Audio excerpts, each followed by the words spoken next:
Assalamualaikum warahmatullahi wabarakatuh. Perkenalkan, saya Siti Camroki Maulia dari kelas 05 Sake 002, Prodi S1 Akuntansi Universitas Pamulang. Saya perwakilan dari kelompok 20 akan memaparkan materi pertemuan 21 akuntansi sektor publik mengenai fungsi BPK, BPKP, dan inspektorat dengan dosen pengampu Bapak Ali Akbar. Yang pertama, yaitu BPK. Apa sih BPK itu? Singkatannya apa? BPK itu singkatan dari Badan Pemeriksaan Keuangan yang merupakan instansi atau lembaga negara yang memiliki tugas pemeriksaan dalam mengelola serta tanggung jawab finansial negara sesuai aturan menurut Undang-Undang Dasar Republik Indonesia tahun 1945. Menurut Undang-Undang RI tahun 1945, BPK adalah instansi negara yang independen dalam pemeriksaan terhadap penanganan dan pertanggungjawaban finansial negara. BPK bertempat di ibu kota negara dan di setiap provinsi terdapat perwakilan. BPK sendiri bertugas dalam pemeriksaan terhadap penanganan dan tanggung jawab finansial negara, melaksanakan pemeriksaan BPK menurut undang-undang mengenai pemeriksaan operasional dan tanggung jawab finansial negara, melaksanakan penyelidikan yang mencakup penyelidikan kinerja finansial dan penyelidikan yang memiliki tujuan tertentu, serta membahas hasil penyelidikan yang terlaksana oleh BPK menuruti ketentuan penyelidikan finansial negara yang berlaku saat ini. Selain yang disebutkan sebelumnya, tugas BPK yaitu menyerahkan hasil penyelidikan penanganan dan tanggung jawab finansial negara kepada DPD, DPR, dan DPRD serta menyerahkan catatan penyelidikan kepada Presiden, Gubernur, Bupati, atau Wali Kota. Selanjutnya melaporkan tindakan pidana yang terbukti oleh BPK kepada lembaga yang berwenang selambat-lambatnya itu 1 bulan semenjak diketahui munculnya tindakan pidana tersebut.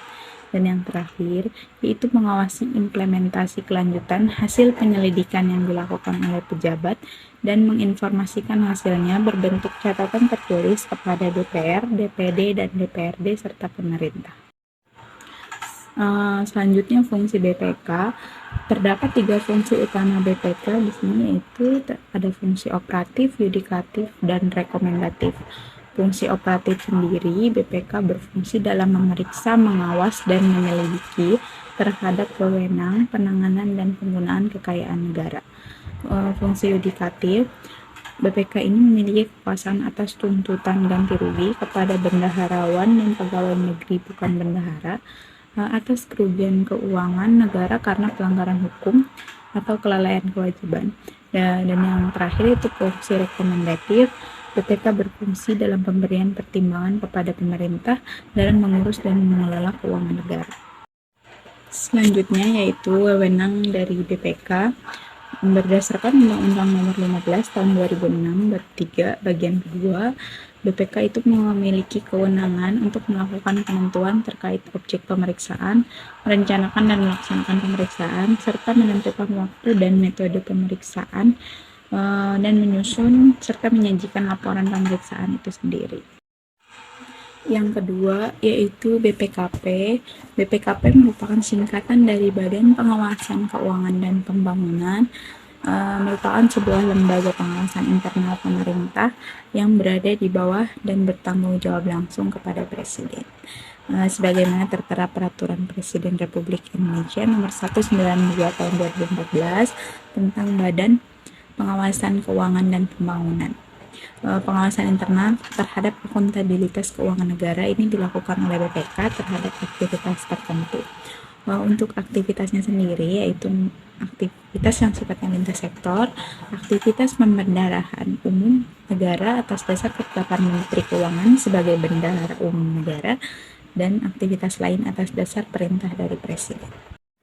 Tugas BPKP menurut Instruksi Presiden RI Nomor 9 Tahun 2014 tentang peningkatan kualitas sistem pengendalian intern dan keandalan penyelenggaraan fungsi pengawasan intern dalam rangka kesejahteraan rakyat.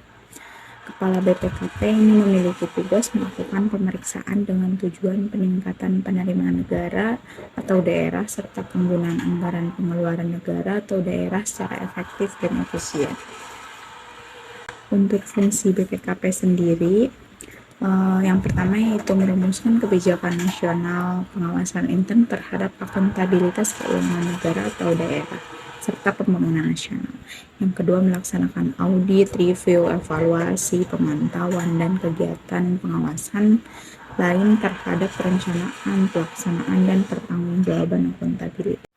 Yang ketiga, pengendalian internal atas rencana serta penanganan dalam pemanfaatan kekayaan negara atau daerah. Yang keempat, mengawasi perencanaan dan penanganan program atau kegiatan yang dapat memperlambat kelancaran pembangunan, pemeriksaan kesesuaian harga, tagihan, penyelidikan kasus pelanggaran yang dapat menimbulkan kerugian finansial negara atau daerah. Yang kelima, menyampaikan pendapat mengenai manajemen risiko, pengendalian intern dan pengelolaan badan atau badan usaha lainnya, serta rencana program atau kebijakan pemerintah. Yang keenam yaitu mengkoordinasikan dan bekerja sama dengan pelaksanaan pengawas intern, pencatatan pembukuan negara atau daerah, dan pembangunan nasional bersama-sama dengan lembaga pengawas intern pemerintahan lainnya.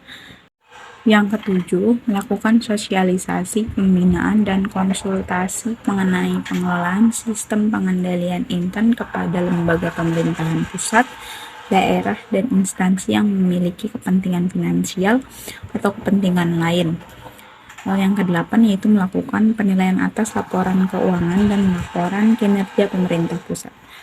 Yang kesembilan, melaksanakan pelayanan administrasi umum dan pembangunan di bidang perencanaan umum, administrasi, organisasi dan manajemen kepegawaian, keuangan, kearsipan, hukum, hubungan masyarakat, persandian, peralatan, dan rumah tangga. Yang ke-10, menangani kegiatan pengawasan atas dasar penugasan pemerintah sesuai dengan peraturan perundang-undangan. Yang ke-11, mengembangkan kemampuan pengendalian intern pemerintahan dan sertifikasi jabatan fungsional auditor. Poin ke-12, menyelenggarakan pendidikan, pelatihan, penelitian, dan pengembangan di bidang pengawasan dan sistem pengendalian intern pemerintah. Ke-13, menangani pembangunan serta penyajian data dan informasi hasil pengawasan terhadap penyelenggaraan pencatatan keuangan negara, kementerian atau lembaga, dan pemerintah daerah.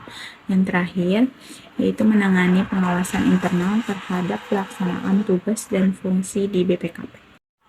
BPKP sendiri memiliki wewenang untuk mengembangkan rencana nasional secara luas di bidangnya, merumuskan kebijakan di lapangan dalam mendukung pembangunan secara luas, membangun sistem informasi sesuai bidangnya, menetapkan kriteria akreditasi lembaga pendidikan dan sertifikasi tenaga profesional, serta kriteria jabatan di bidangnya masing-masing, pembinaan dan pengawasan pelaksanaan otonomi daerah yang meliputi pemberian pedoman, bimbingan, pelatihan, pengarahan, dan pengawasan di bidangnya masing-masing, serta kewenangan lain sesuai dengan ketentuan perundang-undangan yang berlaku seperti melakukan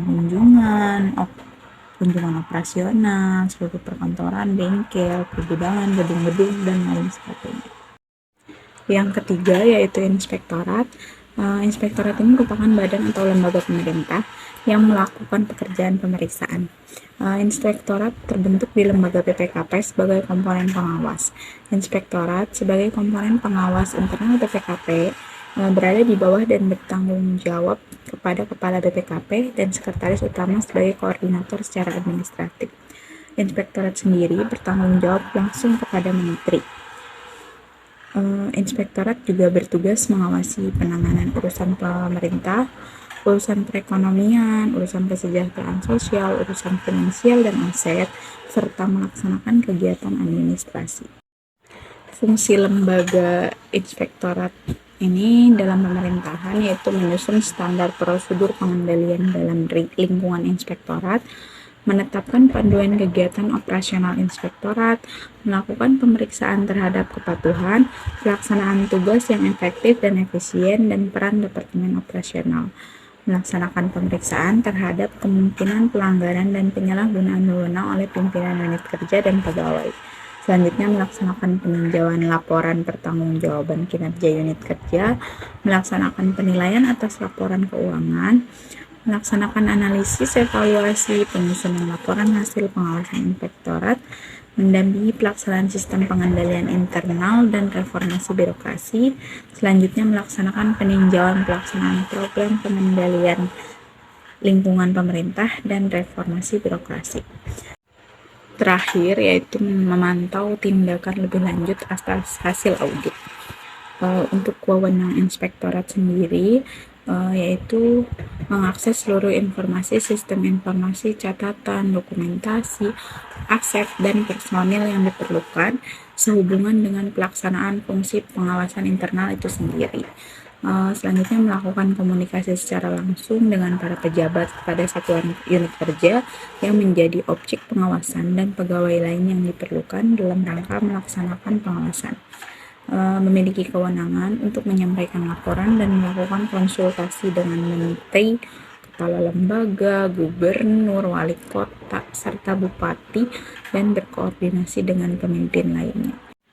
Melakukan koordinasi kegiatannya dengan kegiatan auditor eksternal, mengalokasikan sumber daya inspektorat, serta menetapkan frekuensi objek dan lingkup pengawasan intern, menerapkan teknik-teknik yang diperlukan untuk memenuhi tujuan pengawasan internal, dan yang terakhir, meminta dan memperoleh dukungan dan atau asistensi yang diperlukan, baik yang berasal dari internal maupun eksternal, dalam rangka pelaksanaan fungsi pengawasan internal. Sekian materi yang dapat saya sampaikan mengenai BPK, BPKP, dan Inspektorat. Kurang lebihnya saya mohon maaf. Sekian, terima kasih. Wassalamualaikum warahmatullahi wabarakatuh.